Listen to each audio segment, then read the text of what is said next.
दी जय बंदगी जै बैसालै तां बैसा स्वामी जै भेजै तां जावां सब नगरी मैं एको राजा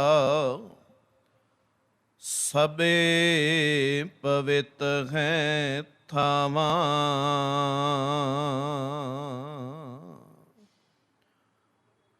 परम सन्मान योग जुग हो जुग अटल सतगुरु तन तन गुरु ग्रंथ ਸਾਹਿਬ महाराज जी ਦੀ पावन पवित्र हजूरी अंदर सोबाईमान होए बैठे गुरु सवारे सत संगी जनो वडभागी हो। सतगुरां दी अपार बख्शिश रहमत सदका इन विशेष दीवाना अंदर जुड़ बैठ साहिब सतगुरु गुरु नानक साहिब जी दे 9वें ਸਰੂਪ तन तन गुरु तेग बहादुर साहिब जी का 400 साला आगमन पुरब मनाउण वास्ते इकत्र होए हो। सतगुरां दी ये अपार बख्शिश रहमत हुई है कि एक कौम पहली बार साहिब सतगुरु गुरु तेग बहादुर साहिब जी दी ਇਹ ਸ਼ਤਾਬਦੀ 400 ਸਾਲਾ ਪਰ ਪਹਿਲੀ ਵਾਰੀ ਇੱਕ ਕੌਮ ਮਨਾ ਰਹੀ ਹੈ। ਪਿੱਛੇ ਵੀ ਇਸ ਅਸਥਾਨ ਤੇ ਇਹਨਾਂ ਬਚਨਾਂ ਦੀ ਸਾਂਝ ਕੀਤੀ ਸੀ ਕਿ ਸਾਹਿਬ ਸਤਿਗੁਰੂ ਗੁਰੂ ਤੇਗ ਬਹਾਦਰ ਸਾਹਿਬ ਜੀ ਜਿਨ੍ਹਾਂ ਦਾ ਆਗਮਨ ਅੰਮ੍ਰਿਤਸਰ ਸਾਹਿਬ ਦੀ ਧਰਤੀ ਤੇ ਸਨ 1621 ਅੰਦਰ ਹੋਇਆ। जिस वक्त सन 1721 आया वो 18वीं सदी उस सदी दे अंदर इस कौम दे उपर बड़ी वड्डी शरीरक तौर ते समय दी सरकार ने विपता पा दिती। उन्हां दिनां दे अंदर बाबा बंदा सिंह बहादुर शहीद होए। उन्हां दिनां दे अंदर भाई साहिब भाई मणि सिंह जी वर्गे भाई साहिब भाई तारू सिंह जी वर्गे भाई शुबेग सिंह भाई शाहबाज सिंह उस तो बाद वड्डा घल्लूकारा छोटा घल्लूकारा इसे तरह ही ये सारी सदी कौम शहीदियां दे नाल ही जूझदी रही। जेड़े कुछ सिंह बचे वो घर बार दा त्याग करके जंगलों के अंदर चले गए। ये पहली शताब्दी भी कौम तो मनाई ना गई।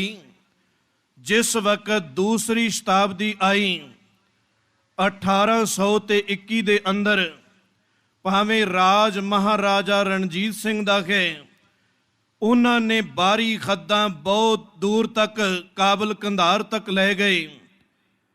पर इस शताब्दी वाल उदों भी इस कौम ने कोई बहुता ध्यान ना दिता। उस तो बाद 1921 समा आया।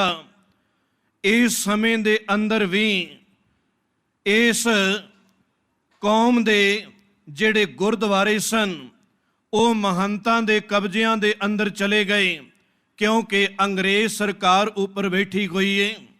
जो वो कहती है उसे तरह ही ये थापे हुए महंत गुरुद्वारियां दे अंदर कुकर्म करी जाते ने।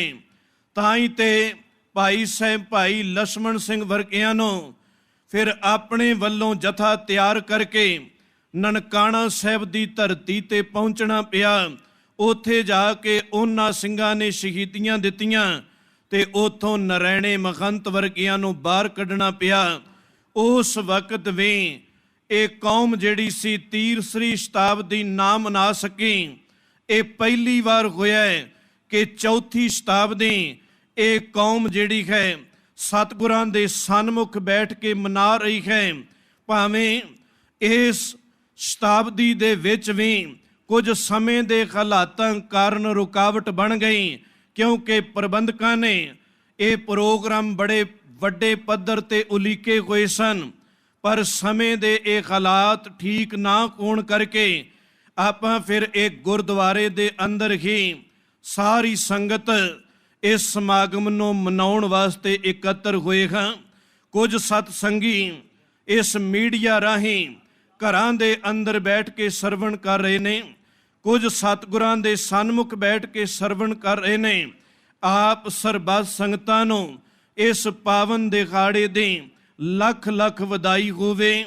ਆਓ ਸਾਹਿਬ ਜੀ ਦੀ ਪਾਵਨ ਬਾਣੀ ਅਤੇ ਇਤਿਹਾਸ ਵਿੱਚੋਂ ਕੁਝ ਕੁ ਬਚਨਾਂ ਦੀ ਹੋਰ ਰਲ ਮਿਲ ਕੇ ਸਾਂਝ ਕਰ ਸਕੀਏ। ਵਿਚਾਰ ਆਰੰਭਨ ਤੋਂ ਪਹਿਲਾਂ ਅਸੀਸ ਬਖਸ਼ਦੇ ਹੋਏ ਗੁਰੂ ਫਤਿਹ ਸਵੀਕਾਰ ਕਰੋ ਜੀ। ਵਾਹਿਗੁਰੂ ਜੀ ਕਾ ਖਾਲਸਾ, ਵਾਹਿਗੁਰੂ ਜੀ ਕੀ ਫਤਿਹ। ਸਤਿਗੁਰੂ ਗੁਰੂ ਹਰਗੋਬਿੰਦ ਪਾਤਸ਼ਾਹ ਜੀ, ਜਿਨ੍ਹਾਂ ਦੇ ਗ੍ਰਹਿ ਅੰਦਰ 5 ਸਪੁੱਤਰਾਂ ਦਾ ਅਤੇ 1 ਬੱਚੀ ਦਾ ਜਨਮ ਹੋਇਆ। ਸਭ ਤੋਂ ਵੱਡੇ ਹਨ ਬਾਬਾ ਗੁਰਦਿੱਤਾ ਜੀ। ਬਾਬਾ ਗੁਰਦਿੱਤਾ ਜੀ ਦੇ ਘਰ ਦੇ ਅੰਦਰ ਵੀ 2 ਸਪੁੱਤਰਾਂ ਦਾ ਜਨਮ ਹੋਇਆ। ਸਭ ਤੋਂ ਵੱਡੇ ਹਨ ਬਾਬਾ ਧੀਰਮਲ ਜੀ, ਤੇ ਉਹਨਾਂ ਤੋਂ ਛੋਟੇ ਹਨ 7ਵੇਂ ਪਾਤਸ਼ਾਹ, ਜਿਹੜੇ ਬਾਅਦ ਅੰਦਰ ਜਾ ਕੇ ਬਣਦੇ ਨੇ ਗੁਰੂ ਹਰਿਰਾਏ ਸਾਹਿਬ ਜੀ। ਇਹ ਗੁਰੂ ਹਰਗੋਬਿੰਦ ਸਾਹਿਬ ਜੀ ਦੇ ਵੱਡੇ ਸਾਹਿਬਜ਼ਾਦੇ ਬਾਬਾ ਗੁਰਦਿੱਤਾ ਜੀ ਦੇ ਸਪੁੱਤਰ ਹਨ। ਫਿਰ ਅੱਗੇ ਹਨ ਬਾਬਾ ਅਟਲ ਰਾਏ ਜੀ, ਬਾਬਾ ਅਣੀ ਰਾਏ ਜੀ, ਬਾਬਾ ਸੂਰਜਮਲ ਜੀ, ਤੇ ਸਭ ਤੋਂ ਛੋਟੇ ਗੁਰੂ ਤੇਗ ਬਹਾਦਰ ਸਾਹਿਬ, ਤੇ ਇੱਕ ਸਾਹਿਬ ਜੀ ਦੀ ਬੇਟੀ ਹੈ ਬੀਬੀ ਵੀਰੋ ਜੀ। ਜਿਸ ਵਕਤ ਸਤਿਗੁਰੂ ਦੇ ਇਤਿਹਾਸ ਵੱਲ ਦੇਖਦੇ ਹਾਂ, ਮੈਂ ਪਹਿਲਾਂ ਥੋੜੀ ਪੰਛੀ ਝਾਤ, ਉਸ ਤੋਂ ਬਾਅਦ ਅੱਗੇ ਫਿਰ ਵਿਸਥਾਰ ਕਰਾਂਗੇ ਸਮੇਂ ਦੇ ਮੁਤਾਬਕ।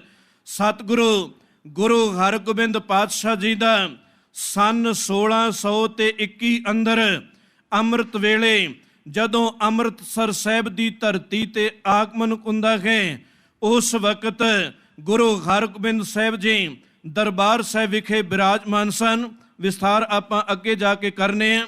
ਜੇ ਉਹਨਾਂ ਦੇ ਸਾਰੇ ਇਤਿਹਾਸ ਨੂੰ ਆਪਾਂ ਦੇਖਦੇ ਹਾਂ, 9 ਸਾਲ ਦਾ ਸਮਾਂ ਇਸ ਅੰਮ੍ਰਿਤਸਰ ਸਾਹਿਬ ਦੀ ਧਰਤੀ ਤੇ ਇਸ ਪਰਿਵਾਰ ਨੇ ਬਤੀਤ ਕੀਤਾ। ਸਨ 1600 ਤੇ ਮਾਨੋ 30 ਆ ਜਾਂਦਾ ਹੈ। ਸਨ 1600 ਤੇ 30 ਅੰਦਰ ਇਹ ਗੁਰੂ ਹਰਗੋਬਿੰਦ ਪਾਤਸ਼ਾਹ ਦਾ ਸਾਰਾ ਪਰਿਵਾਰ ਕੀਰਤਪੁਰ ਸਾਹਿਬ ਦੀ ਧਰਤੀ ਤੇ ਚਲੇ ਜਾਂਦੇ ਨੇ। ਕੀਰਤਪੁਰ ਸਾਹਿਬ ਦੀ ਧਰਤੀ ਤੇ ਪਰਿਵਾਰ ਰਹਿ ਰਿਹਾ ਹੈ। ਇੱਥੇ ਹੀ ਭਾਈ ਲਾਲ ਸਿੰਘ ਤੇ ਬੀਬੀ ਬਿਸ਼ਨ ਕੌਰ, ਤਿੰਨਾਂ ਦੀ ਸਪੁੱਤਰੀ ਹੈ ਬੀਬੀ ਗੁਜਰੀ ਜੀ, ਜਿਨ੍ਹਾਂ ਦਾ ਆਨੰਦ ਕਾਰਜ ਸਤਿਗੁਰੂ ਗੁਰੂ ਤੇਗ ਬਹਾਦਰ ਸਾਹਿਬ ਜੀ ਦੇ ਨਾਲ ਸਨ 1632 ਦੇ ਅੰਦਰ ਹੋ ਰਿਹਾ। ਉਸ ਤੋਂ ਬਾਅਦ ਸਨ 1634 ਦਾ ਸਮਾਂ ਆਉਂਦਾ ਹੈ।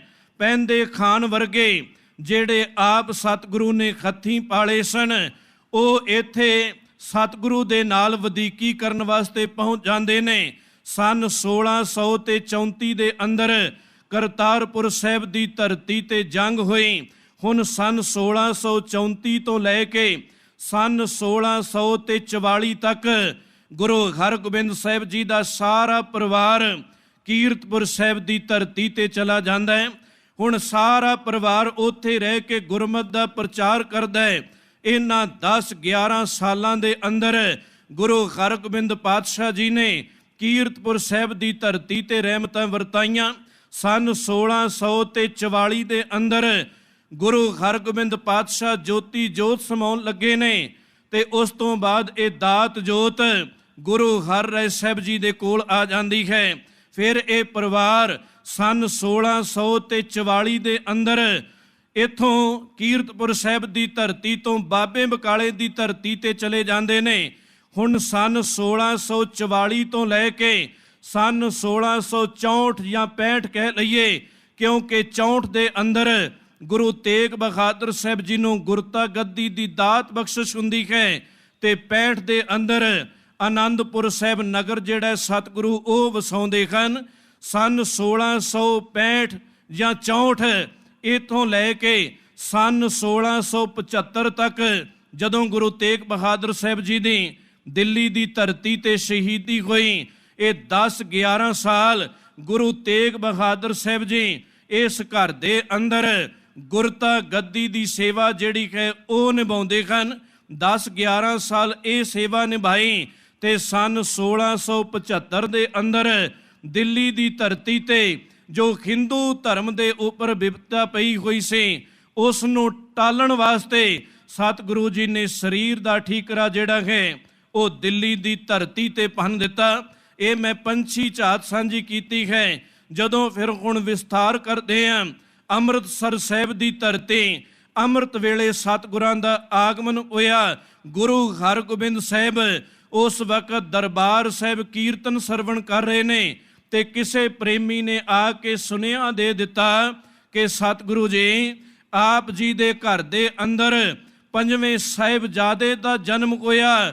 ਹੁਣ ਜੇ ਕੋਈ ਮੇਰੇ ਵਰਗਾ ਹੁੰਦਾ ਤੇ ਸ਼ਾਇਦ ਪ੍ਰੋਗਰਾਮ ਸਮਾਗਮ ਵਿੱਚੇ ਛੱਡ ਕੇ ਆਪਣੇ ਘਰ ਵੱਲ ਨੂੰ ਦੌੜਿਆ ਜਾਂਦਾ, ਪਰ ਜਿੰਨੀ ਦੇਰ ਦੀਵਾਨ ਦੀ ਸਮਾਪਤੀ ਨਹੀਂ ਹੋਈ ਓਨੀ ਦੇਰ ਸਤਿਗੁਰੂ ਜੀ ਇਸ ਦਰਬਾਰ ਸਾਹਿਬ ਤੋਂ ਬਾਹਰ ਨਹੀਂ ਨਿਕਲੇ। ਮੈਂ ਸਵੇਰੇ ਵੀ ਇੱਕ ਥਾਂ ਤੇ ਬੋਲ ਸਾਂਝੇ ਕਰ ਰਿਹਾ ਸਾਂ ਕਿ ਅਸੀਂ ਸਤਿਗੁਰੂ ਜੀ ਦੇ ਇਹਨਾਂ ਸ਼ਬਦਾਂ ਦੀ, ਸਤਿਗੁਰੂ ਦੇ ਘਰ ਦੀ ਬਹੁਤਾਤ ਕਦਰ ਨਹੀਂ ਕਰਦੇ।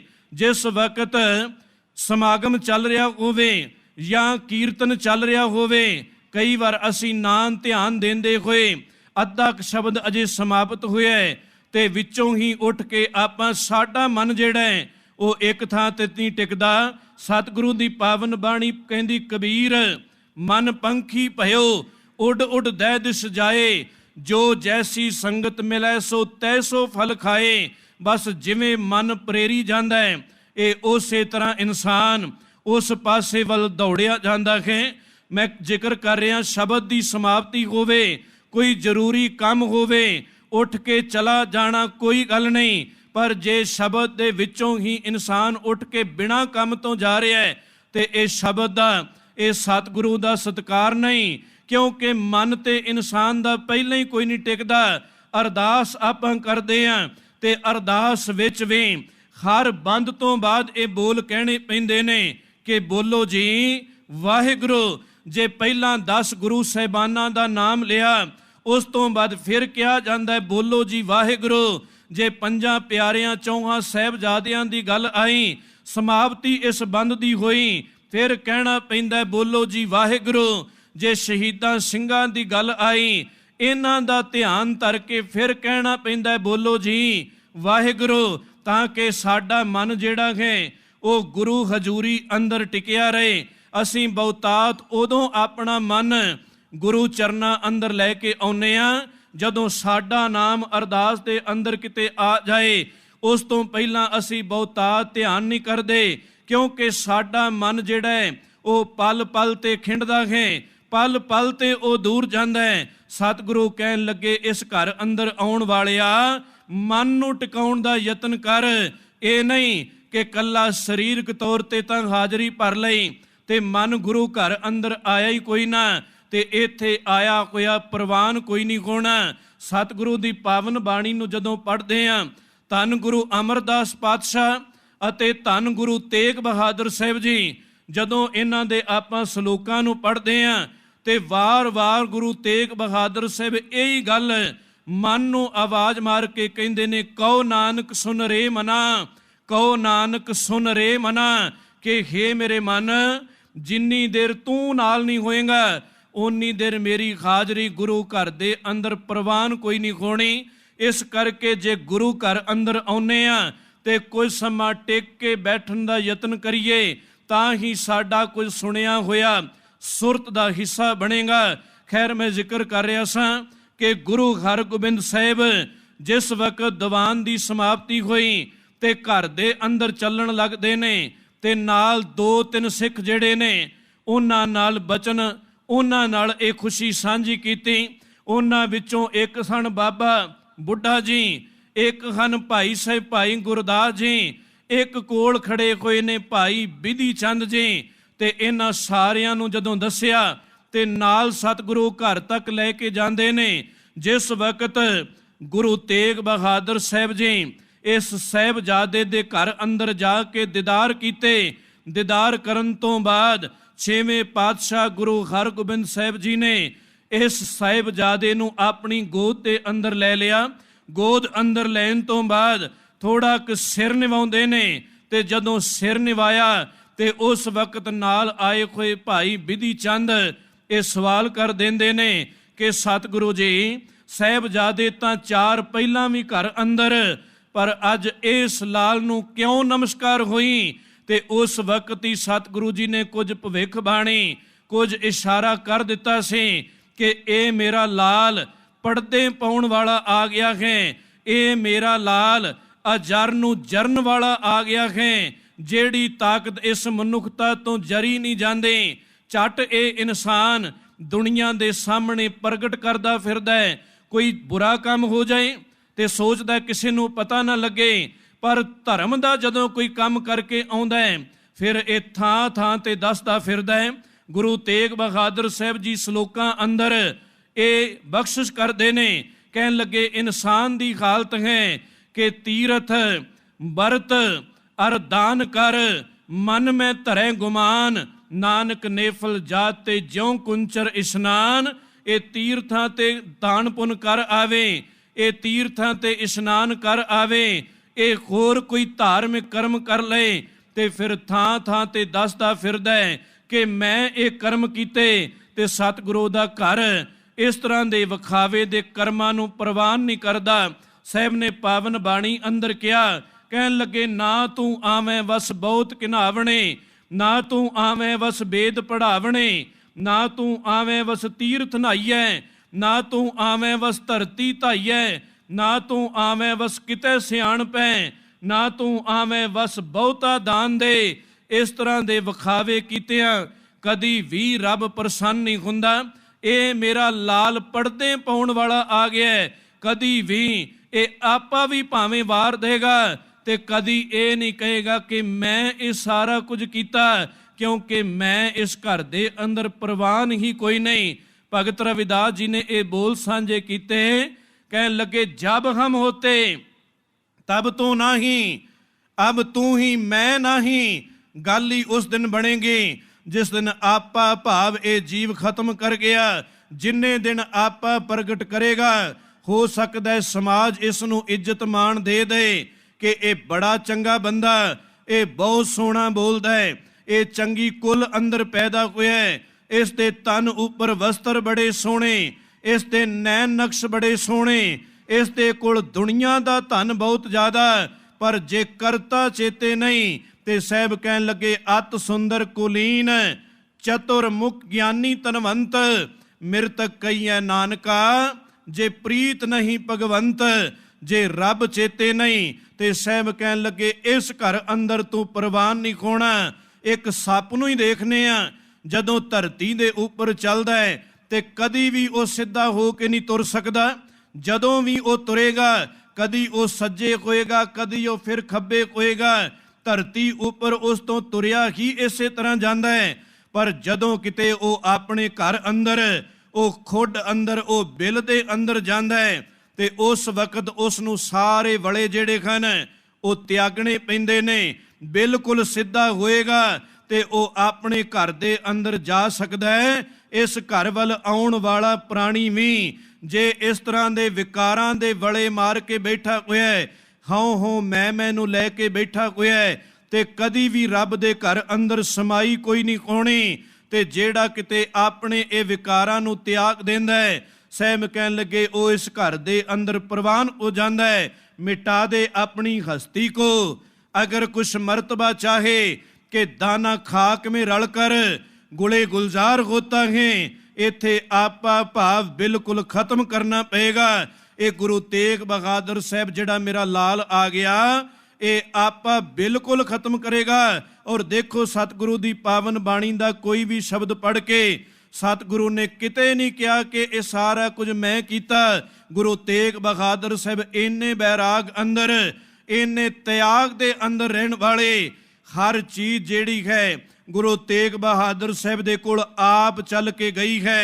क्योंकि इस घर दे अंदर बड़े ऐसे साहिबजादे जिन्हां ने गुरता गद्दी प्रति ਬੜਾ ਸ਼ੋਰ ਪਾਇਆ ਕਿ ਇਹ ਦਾਤ ਸਾਨੂੰ ਮਿਲ ਜਾਏ, ਪਰ ਗੁਰੂ ਤੇਗ ਬਹਾਦਰ ਸਾਹਿਬ ਜੀ ਸੰਬੰਧੀ ਪੜੋਗੇ ਕਿਤੇ ਨਹੀਂ ਮਿਲਦਾ ਕਿ ਗੁਰੂ ਤੇਗ ਬਹਾਦਰ ਸਾਹਿਬ ਗੁਰਤਾ ਗੱਦੀ ਦੇ ਪਿੱਛੇ ਦੌੜੇ ਕੌਣ।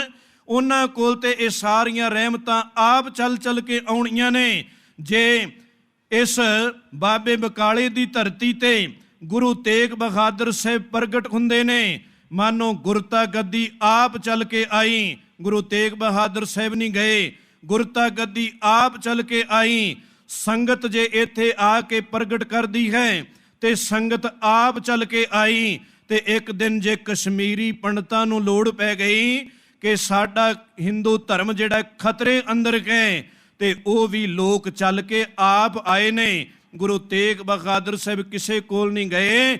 ਐਸਾ ਮੇਰਾ ਇਹ ਲਾਲ ਜਰ ਨੂੰ ਜਰਨ ਵਾਲਾ ਆ ਗਿਆ, ਇਹ ਕਦੇ ਵੀ ਕਿਤੇ ਆਪਣੇ ਦਾਅਵੇ ਨਹੀਂ ਕਰੇਗਾ, ਕਦੇ ਕਿਤੇ ਇਹ ਨਹੀਂ ਕਹੇਗਾ ਕਿ ਇਹ ਸਾਰਾ ਕੁਝ ਮੈਂ ਕੀਤਾ।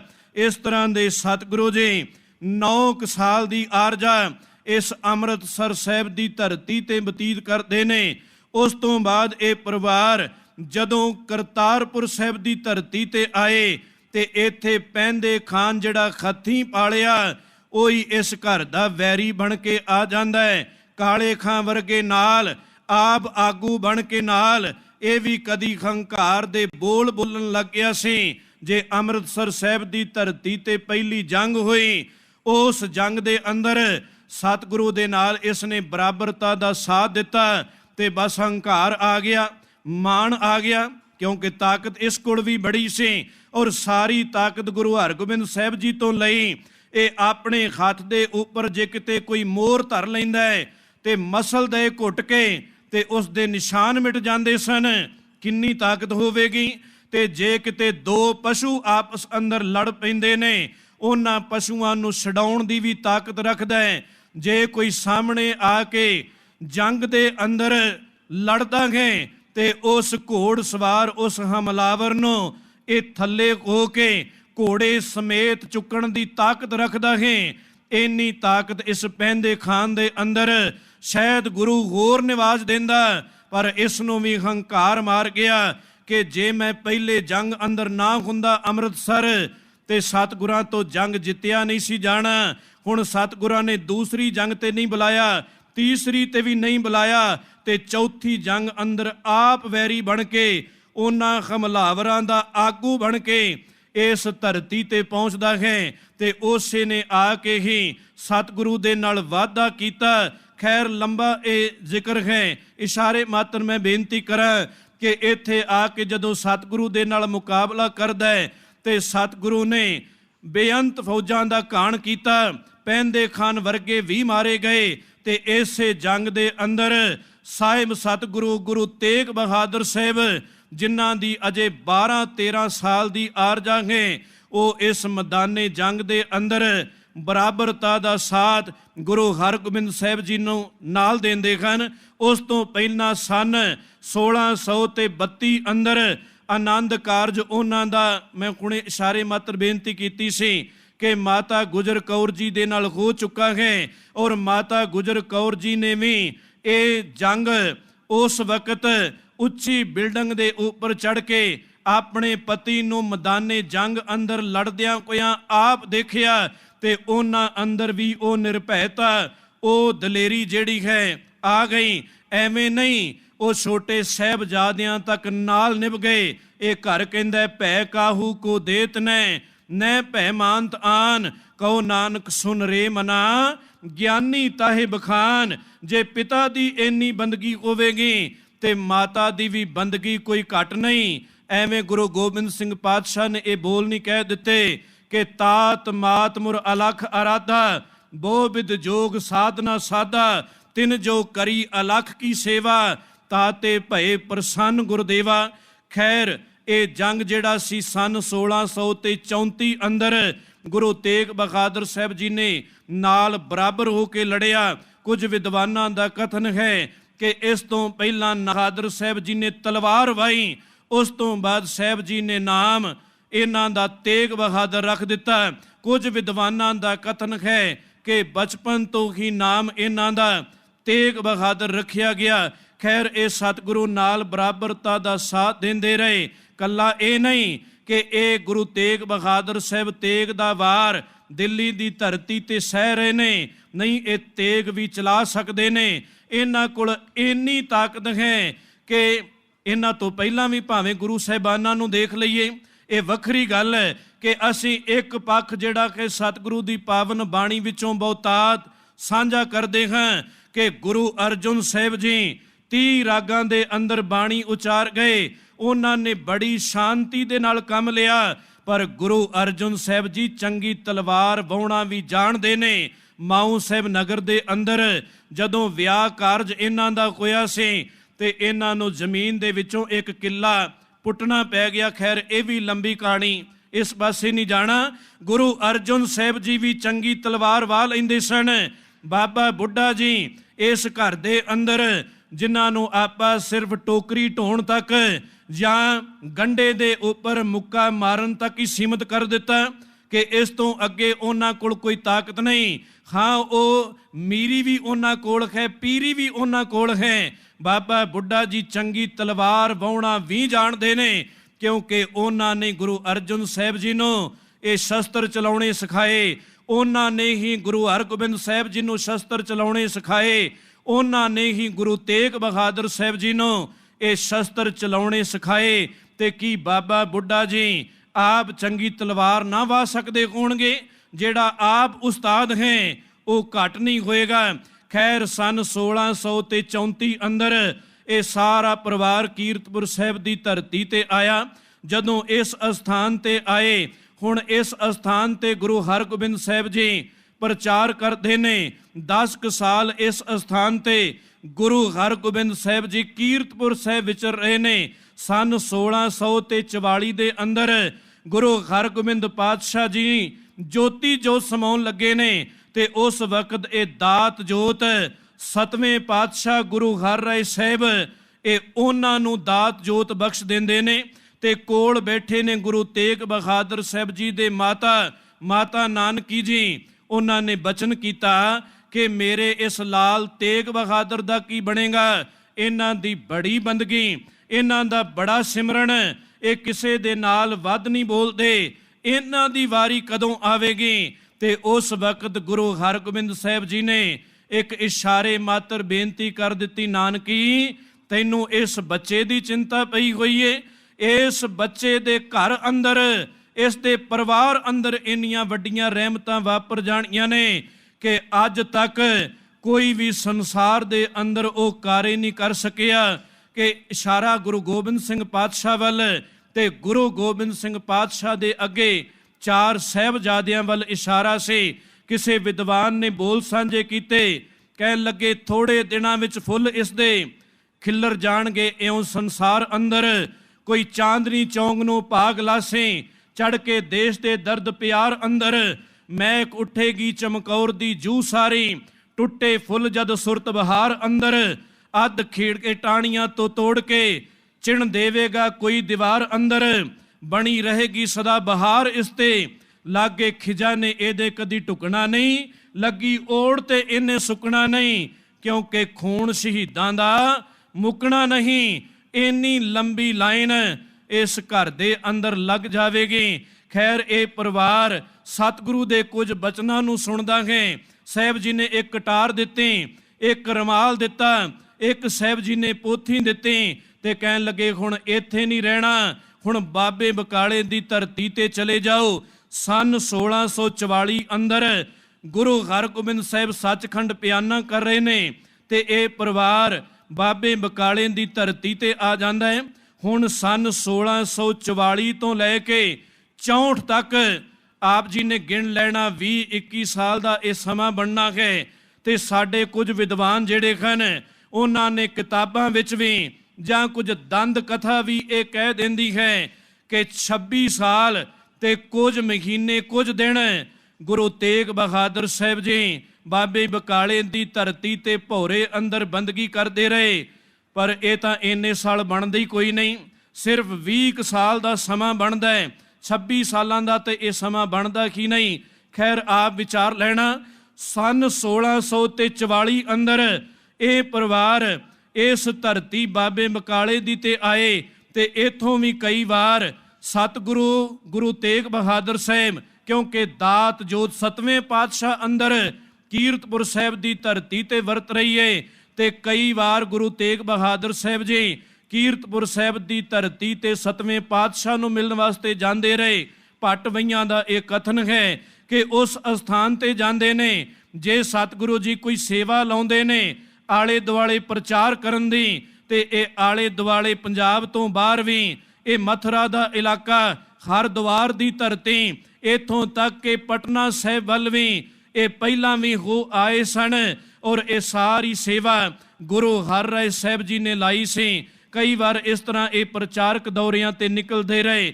ਹਾਂ, ਬੰਦਗੀ ਵਾਸਤੇ ਵੀ ਉਹਨਾਂ ਨੇ ਵੱਧ ਤੋਂ ਵੱਧ ਸਮਾਂ ਕੱਢਿਆ, ਕਿਉਂਕਿ ਬੜੇ ਵੱਡੇ ਜ਼ਾਲਮ ਦੇ ਨਾਲ ਟੱਕਰ ਲੈਣੀ ਹੈ ਤੇ ਉਸ ਵਾਸਤੇ ਫਿਰ ਤਿਆਰੀ ਵੀ ਜਿਹੜੀ ਹੈ ਉਹ ਬੜੀ ਵੱਡੀ ਹੋਣੀ ਚਾਹੀਦੀ। ਸਨ 1664 20 ਸਾਲ ਬਣ ਗਏ।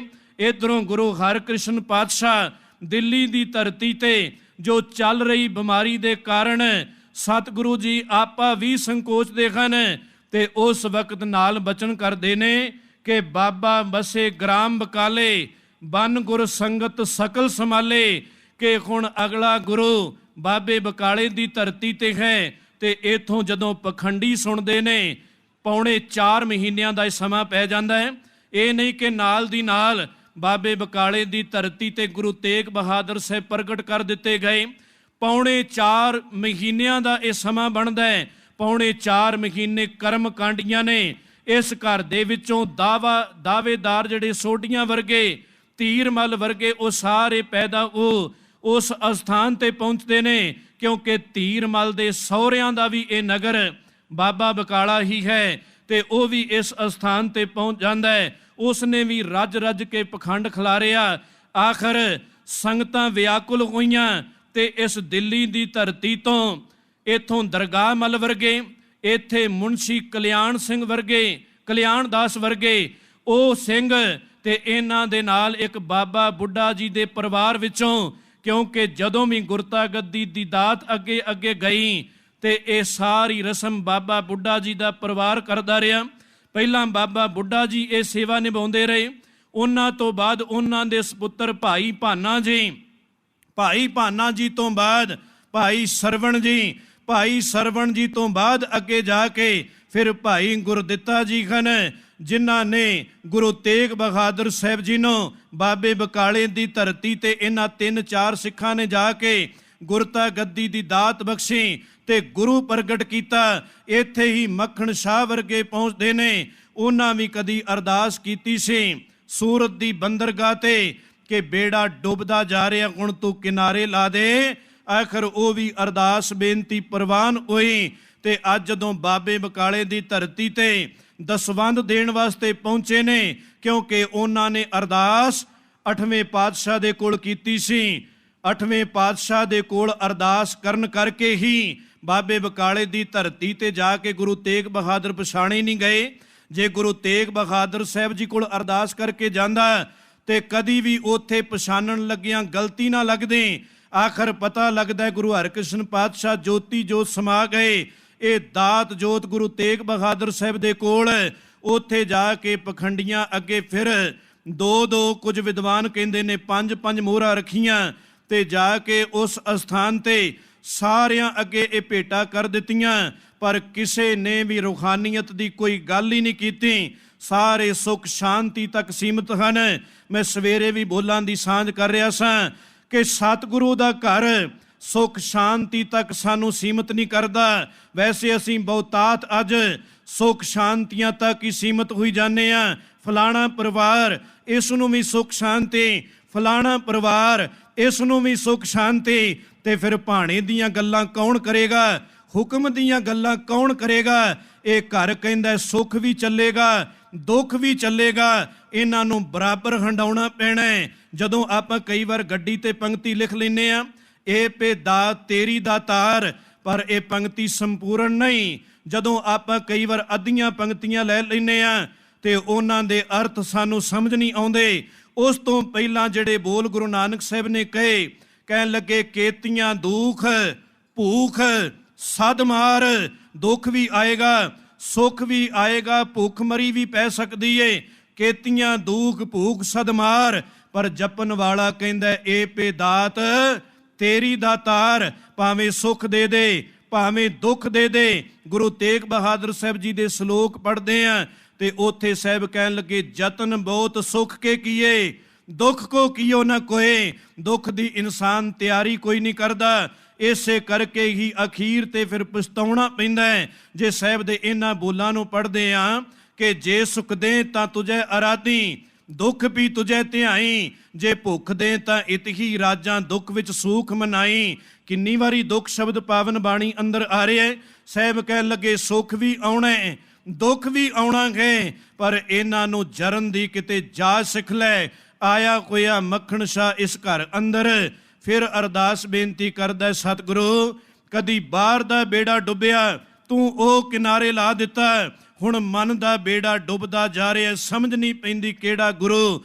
ਉਸ ਵਕਤ ਅਰਦਾਸ ਪ੍ਰਵਾਨ ਹੋਈ, ਗੁਰੂ ਤੇਗ ਬਹਾਦਰ ਸਾਹਿਬ ਜੀ ਦੇ ਕੋਲ ਪਹੁੰਚਦਾ ਹੈ। ਰਿਹਾ ਨਹੀਂ ਜਾਂਦਾ, ਸਤਿਗੁਰੂ ਨੂੰ ਕੋਠੇ ਤੇ ਚੜ੍ਹ ਕੇ ਪ੍ਰਗਟ ਕਰ ਦਿੰਦਾ ਹੈ ਕਿ ਗੁਰੂ ਲਾ ਦੋਰੇ, ਗੁਰੂ ਲਾ ਦੋਰੇ।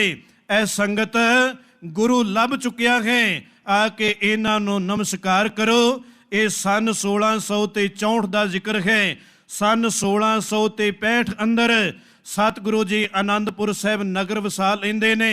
ਫਿਰ ਕੁਝ ਦਿਨ ਇਹ ਪਰਿਵਾਰ ਉਸ ਧਰਤੀ ਤੇ ਜਾ ਕੇ ਰਹਿੰਦਾ ਹੈ।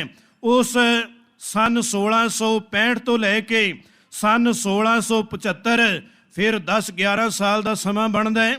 ਇਹ 10-11 ਸਾਲ ਸਤਿਗੁਰੂ ਜੀ ਨੇ ਗੁਰਤਾ ਗੱਦੀ ਦੀ ਸੇਵਾ ਕੀਤੀ ਤੇ ਇਹਨਾਂ ਦਿਨਾਂ ਅੰਦਰ ਹੀ ਸਤਿਗੁਰੂ ਜੀ ਥਾਂ ਥਾਂ ਤੇ ਜਾ ਕੇ ਗੁਰਮਤਿ ਦਾ ਪ੍ਰਚਾਰ ਕਰਦੇ ਨੇ। ਅਸਾਮ ਦੀ ਧਰਤੀ ਤੱਕ ਚਲੇ ਜਾਂਦੇ ਨੇ ਤੇ ਸਤਿਗੁਰੂ ਜੀ ਨੇ ਦੇਖਿਆ ਕਿ ਔਰੰਗਜ਼ੇਬ ਜਿਹੜਾ ਸਮੇਂ ਦਾ ਬਾਦਸ਼ਾਹ, ਜਿਹੜਾ ਆਪਣਿਆਂ ਦਾ ਸਕਾ ਨਹੀਂ, ਜਿਸ ਨੇ ਆਪਣੇ ਪਿਤਾ ਨੂੰ ਆਗਰੇ ਦੇ ਉਸ ਕਿਲੇ ਦੇ ਅੰਦਰ ਬੰਦ ਕਰ ਦਿੱਤਾ, ਜਿਹੜਾ ਬਾਦਸ਼ਾਹ ਕਦੀ ਬੜਾ ਮਾਇਆ ਵਾਲਾ, ਬੜਾ ਪੈਸੇ ਵਾਲਾ, ਉਸ ਦੇ ਕੋਲ ਕੋਈ ਕਮੀ ਨਹੀਂ, ਜਿਸ ਆਸਣ ਦੇ ਉੱਪਰ ਉਹ ਬੈਠਦਾ ਸੀ 7 ਕਰੋੜ ਤੇ 10 ਲੱਖ ਦਾ ਉਹ ਆਸਣ, ਜਿਸ ਦੇ ਉੱਪਰ ਔਰੰਗਜ਼ੇਬ ਬਾਦਸ਼ਾਹ ਦਾ ਪਿਤਾ ਬੈਠਦਾ ਹੈ, ਔਰ ਉਹ ਇੰਨਾ ਸ਼ੌਂਕ ਦੇ ਨਾਲ ਕੰਮ ਕਰਨ ਵਾਲਾ, ਉਸੇ ਨੇ ਹੀ ਤਾਜ ਮਹਿਲ 4 ਕਰੋੜ ਤੋਂ ਕੁਝ ਉੱਪਰ ਰੁਪਈਆ ਲਾ ਕੇ ਆਗਰੇ ਦੀ ਧਰਤੀ ਤੇ ਇਹ ਤਾਜ ਮਹਿਲ ਬਣਾਇਆ, ਦਿੱਲੀ ਦੀ ਧਰਤੀ ਤੇ ਲਾਲ ਕਿਲਾ ਬਣਾਇਆ। ਇਹ ਸਾਰੇ ਔਰੰਗਜ਼ੇਬ ਪਿਤਾ ਦੀਆਂ ਹੀ ਨਿਸ਼ਾਨੀਆਂ ਹਨ। ਖੈਰ ਉਸ ਨੂੰ ਇਸ ਨੇ ਚੁੱਕ ਕੇ ਆਗਰੇ ਦੇ ਕਿਲੇ ਅੰਦਰ ਬੰਦ ਕੀਤਾ, ਪਾਣੀ ਤੋਂ ਪਿਆਸਾ ਮਾਰਿਆ, ਇੱਥੋਂ ਤੱਕ ਕਿ ਆਪਣੇ ਭਰਾ ਦਾਰਾ ਸ਼ਿਕੋਹ ਦਾ ਸਿਰ ਵੱਢ ਕੇ ਇਸ ਨੇ ਆਪਣੇ ਪਿਤਾ ਨੂੰ ਆਗਰੇ ਦੇ ਕਿਲੇ ਅੰਦਰ ਜਾ ਕੇ ਸਾਹਮਣੇ ਭੇਟਾ ਕਰ ਦਿੱਤਾ। ਇਸ ਤਰ੍ਹਾਂ ਦੇ ਇਸ ਤੇ ਜ਼ੁਲਮ, ਇਸ ਨੇ ਆਪਣੀਆਂ ਭੈਣਾਂ ਨੂੰ ਜ਼ਹਿਰ ਦਿੱਤੇ, ਆਪਣੀਆਂ ਬੱਚੀਆਂ ਨੂੰ ਇਸ ਨੇ ਜ਼ਹਿਰ ਦਿੱਤਾ।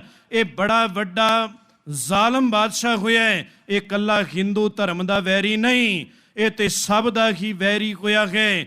ਇਹ ਕਿਸੇ ਦਾ ਸਕਾ ਨਹੀਂ। ਜੋਗੀ ਅੱਲਾ ਯਾਰ ਖਾਨ ਦੇ ਉਹ ਬੋਲ ਕਹਿਣ ਲੱਗੇ, ਪੜ੍ਹ ਕੇ ਕੁਰਾਨ बाप को करता जो कैद हो, मरना पिता का जिसको खुशी की नवैद हो, नेकी की खलक को इससे फिर क्या उम्मीद हो, गैरों पे फिर वो जोर करे या जफा करे, हम क्या कहें हदायत खुदा करे।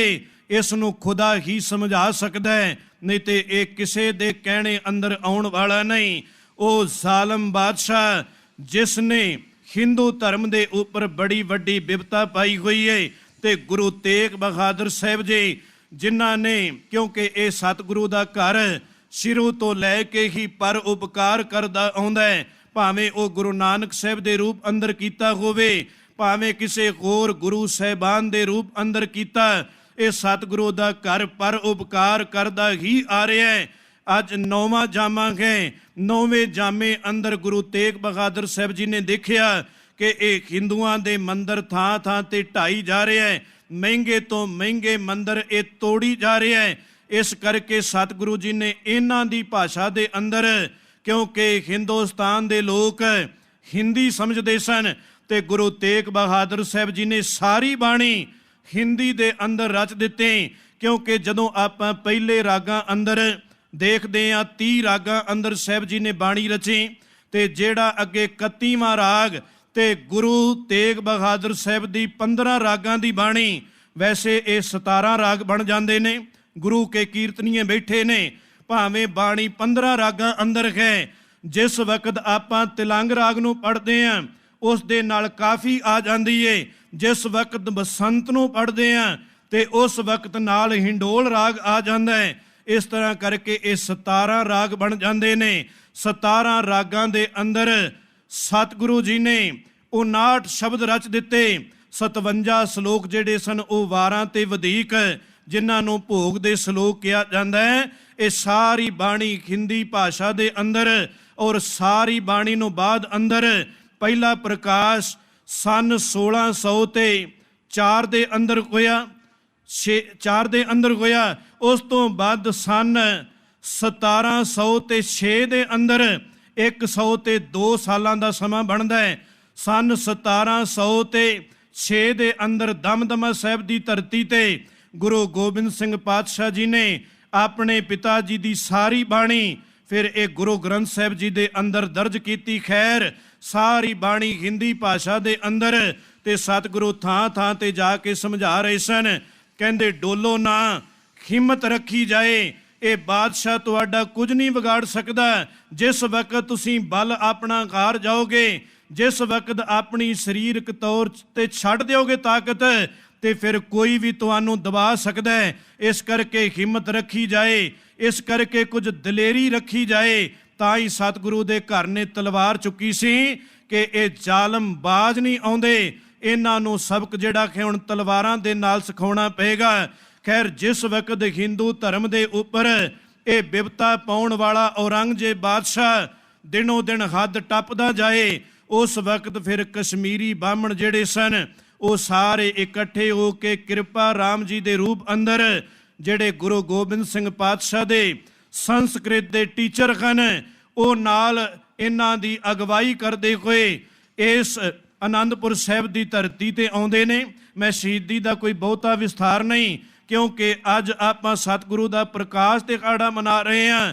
तो कुछ जे शहीदी वाले पासे की गल ना करिए तो तां भी सतगुरु जी के इतिहास की गल पूरी नहीं हुंदी। बस इशारे मात्र थोड़ी जी बेनती कर रहे हैं कि गुरु तेग बहादुर साहब जिस वक्त देखते हैं कि ये सारे आए हुए हुण पुकार पे करते हैं कि कोई भी थां कोई सहारा नहीं रह गया, असीं हर पासे तो ਵੱਡੇ ਵੱਡੇ हिंदू तीर्थां तो हो के आ गए, साडा कोई भी सहारा नहीं, हुण तुसीं बख्शिश रहमत कर दिओ। उस वक्त कोई विद्वान कहंदा दुखी विपर जो चल के आए पुरी आनंद, बाँ असाडी पकड़िए हर गोबिंद के चंद, गज के बंधन काटन हारे, तुम गुरु नानक हो अवतारे, जिम द्रौपदी राखी लाज, दियो सवार सुदामे काज, फिरत फिरत आए प्रभ थारे, थक परियो खो तो दरबारे, तेरी शरण अंदर आ गया सानू बचा लै। ते साहब जी ने कहा से सतगुरां क्या बच्चिओ हुण गुरु नानक साहब दा घर जिहड़ा है वो तुहाडा सहाई होवेगा, हुण डोलण दी लोड़ नहीं। जाओ जाके उस कश्मीर दे गवर्नर इफ्तर खान नूं कह दिओ कि गुरु तेग बहादुर साहब साडा आगू है, जे वो धर्म तुहाडा कबूल कर लेगा तो असीं भी सारे सहमत हो जावांगे। खैर इतिहास लंबा। उस तो बाद गुरु तेग बहादुर साहब जी तैयारी कर लेंदे ने। आप अपने सपुत्र गुरु गोबिंद सिंह पातशाह नूं गुरता गद्दी दी दात बख्शदे ने। उस तो बाद कुछ सिखां दे नाल जिन्हां विच भाई मती दास, सती दास, भाई दयाला जी, भाई ऊदा जी, भाई जैता जी, ये सारे ਸਿੰਘਾਂ ਦੇ नाल सिखां दे नाल वख-वख थावां तो विचरदे होए प्रचार करदे होए सतगुरु जी आगरे दी धरती तो गिरफ्तार हो जाते ने। दिल्ली दी धरती ते ये जालम जिहड़े हन नाल लै आउंदे ने, बड़े तसीहे देंदे ने। पहला गुरु के नाल आए सिखां नूं शहीद कीता जांदा है। उस तो बाद गुरु तेग बहादुर साहब जी दे उपर ਸਰੀਰਕ ਤੌਰ ਤੇ ਇਹਨਾਂ ਨੇ ਬਿਪਤਾ ਪਾਈ।